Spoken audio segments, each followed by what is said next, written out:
Vamos fazer a nossa meditação de hoje em Eclesiastes 10, a partir do 13. Mas antes eu vou ler bem aqui uma introdução, que diz assim: Deus estabeleceu um limite à corrupção de sua igreja.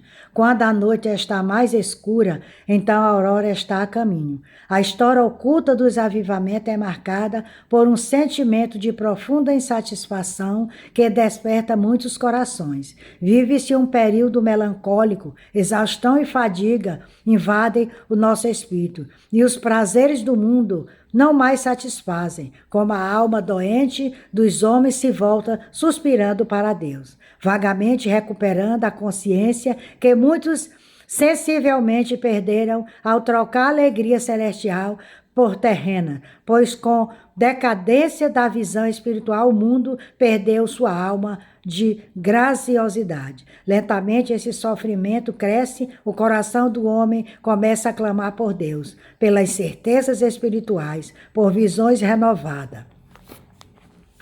É o que estamos vivenciando hoje.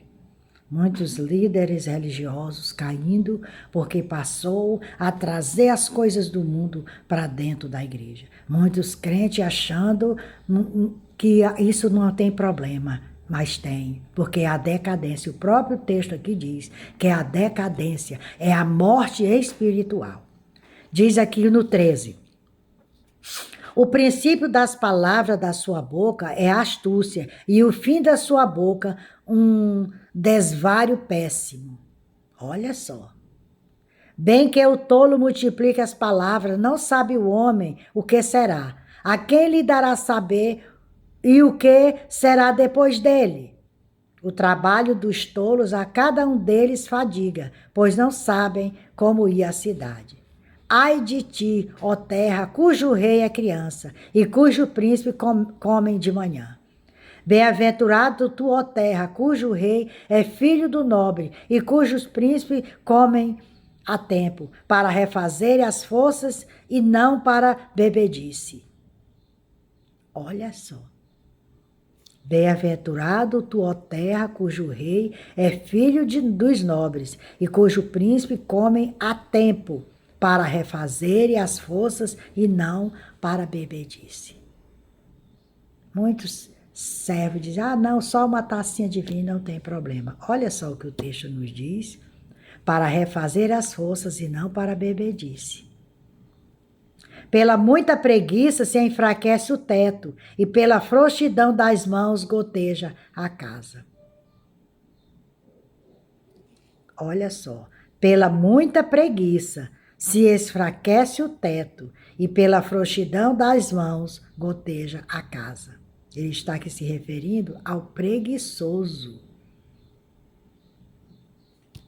Para rir se fazer convites, e o vinho alegra a vida, e por todo o dinheiro responde. Nem ainda no teu pensamento amaldiçoe o rei, nem tampouco no maior interior da tua recâmara amaldiçoe o rico, porque as aves dos céus levantariam a voz, e o que tem asas daria notícia da palavra. Nós temos aqui o rei, que ele maquinava todo dia contra o servo do Senhor. Na sua câmara, ele maquinava dentro, nas quatro paredes. Mas o Senhor, o anjo do Senhor ia lá, ouvia e levava a mensagem para o profeta. E o profeta passava a ter mais cuidado contra o seu inimigo. Nós temos que ter muita sabedoria no falar. Por isso que a Bíblia diz que nós temos o pouco falar e o muito ouvir. Porque no muito falar, falamos o que não devemos. E isso vem trazer consequências terríveis para nós. Então nós temos que ter muita sabedoria. E ele diz bem aqui, ó. Assim vemos como esses momentos, todas as coisas parecem se unir-se e aclamar por avivamento. As águas estão retiradas à distância e representadas, estão espumando e agitando-se por trás das barricadas. A época está propícia à alma humana, cansada de vagar, chora pelo Senhor. É um profundo espírito de expectativa se torna visível, demonstrando insatisfação com o passado e sincero desejo com relação ao futuro. Uma vez mais, a longa e amarga noite termina, a aurora está a caminho, pois a plenitude dos tempos chegou. Nós vivemos numa época em que muitos estão correndo de um lado para o outro, buscando paz e alegria. Mas a paz só encontramos em Cristo Jesus. Não é dizer assim, converteu, acabou os problemas. Não, porque Jesus disse que no mundo teríamos aflição. Porque ele também viveu em aflição, mas ele venceu o mundo. E para nós vencermos o nosso inimigo, o inimigo das nossas almas, nós temos que nos mantermos perseverando, firme, alicerçado na rocha que é Jesus. Para isso, tirar o dízimo do nosso tempo, para meditar na palavra do Senhor, para estar sempre em espírito de oração, orando, intercedendo por aqueles que ainda não conhecem a Jesus, por aqueles que se distanciaram dos caminhos do Senhor.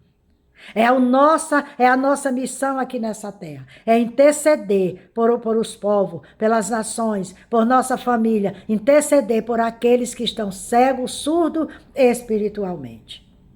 Que você venha meditar na palavra de hoje. Se você se distanciou do Senhor por qualquer motivo, volta para o aprisco do Senhor. Porque Jesus está voltando. As profecias estão se cumprindo. O funil está se fechando. E Jesus está voltando. Tu prepara-te, tu que dormes, que está aí achando que ele não vem.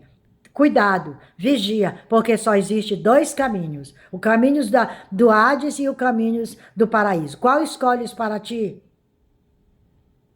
Eu sou Raimunda Nunes, me siga lá no YouTube. Mensagem de salvação, se inscreva no meu canal e compartilhe os meus vídeos.